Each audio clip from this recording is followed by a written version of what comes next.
We have all felt the effects of coronavirus in one way or more. One group vastly affected by coronavirus and lockdown are small business owners.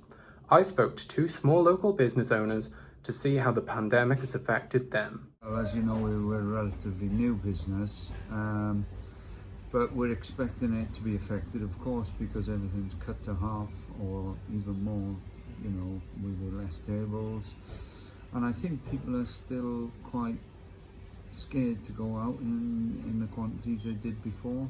We sort of agreed to buy the cafe about a week before lockdown, but then the cafe shut that week, so we couldn't do the handover. So we would have taken over in May, and it sort of obviously delayed things quite a bit. So we then started, sort of took over about 6 weeks later, but obviously because of lockdown, it's given us a chance over the months to do everything we wanted to do. Really. Food has been delayed because of COVID. With deliveries, it's a bit different, so that has affected sort of the planning of.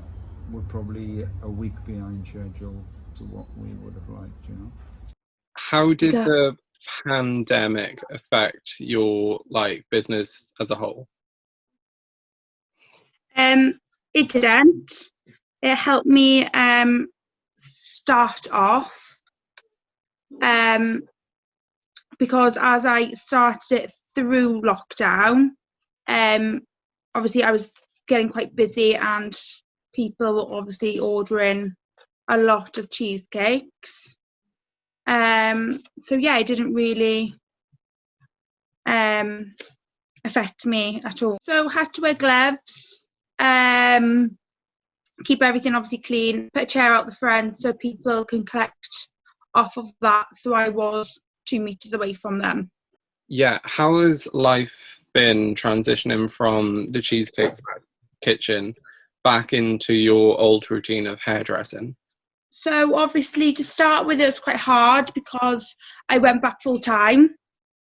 So trying to juggle the two were quite difficult.